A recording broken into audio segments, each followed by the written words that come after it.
Senator Bradley.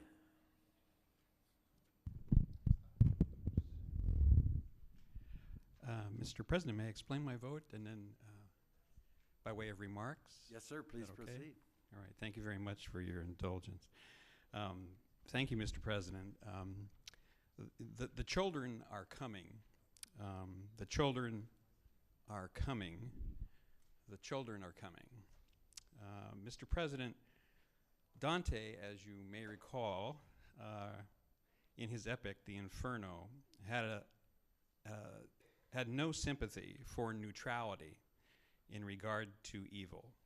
Those people who saw wrongs and did not try to right them, who saw suffering and did not try to heal it, who saw violence and did not try to stop it, were left at the gate of hell for eternity. He has them running in a circle, forever chasing a flag, which in our day may be likened to chasing an opinion poll, to seek guidance on what is right and wrong.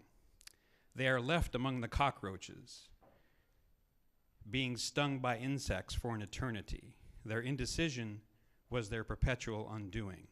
Prayers and good thoughts got them nowhere. Neither heaven nor hell would ever accept them. Last week's murder of 17 children and teachers in Florida has been referenced now on the floor with the eloquence of Senators Cajero, Bedford, and Farley. I have no words to match their heartfelt expression of grief and frustration. My insistence on this floor is that all 29 of my colleagues realize that neutrality is not an option. Doing nothing is to be condemned. Were you to tour any one of our prisons and just ask among the inmates how many of them were either victims or perpetrators or both of domestic violence, you would have about 9 out of 10 answering in the affirmative. The incubator of much of the violence that we are seeing play out nearly every day in our country is in the home. As the song gives you, as the song says or suggests, you have to be taught how to hate. To no one's surprise, the most recent mass murderer was abusive to others who were close to him. Since the shooting, there have been more every day. Same story, homegrown violence. According to research by Every Town for Gun Safety, the majority of shootings where 4 or more people are killed in the United States, which happens nearly every day, are related to domestic or family violence. 1 in 35 American women have been threatened with a gun by a person who professed to love them.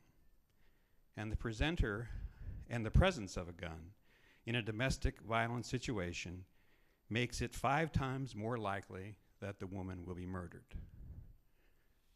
The formula for domestic violence situations escalating to a fatality is this.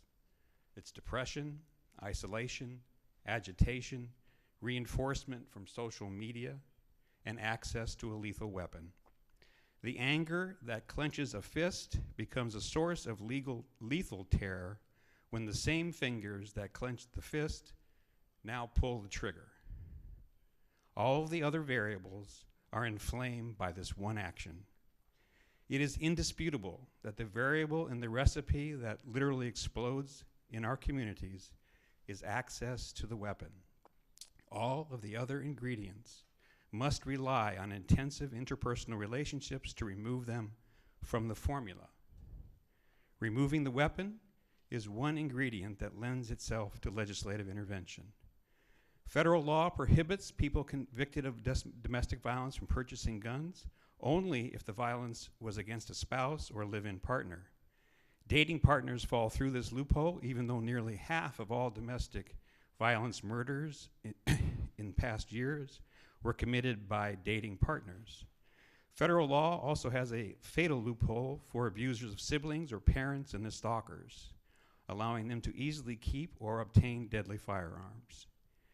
Even if convicted of domestic violence, federal law allows any existing firearms to remain in the possession of these dangerous individuals. This session, I introduced Senate Bill 1224 that would have closed these loopholes.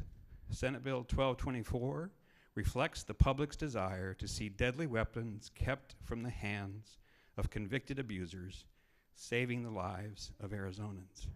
Mr. President and members, our time is limited in this legislature. For some of us, it will be over in a few short weeks.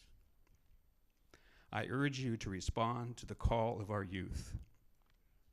Yes, the children are coming, starting in Florida and even here in Arizona. Mesa High School students are boycotting today in solidarity with the students of Douglas High School in Parkland, Florida. Yes, the children are coming. Let us stand with them and be able to say that we saw wrong and we tried to right it. We saw suffering and we tried to heal it. We saw violence and we tried to stop it. Let that be our legacy. Time is running out on us. The children are coming, and perhaps, unbeknownst to them, it is Dante whispering in their ears, do not tolerate inaction. Condemn it. Never give up. The children are coming, and they will not be denied. Thank you, Mr. President, for your indulgence. Thank you, Senator Bradley.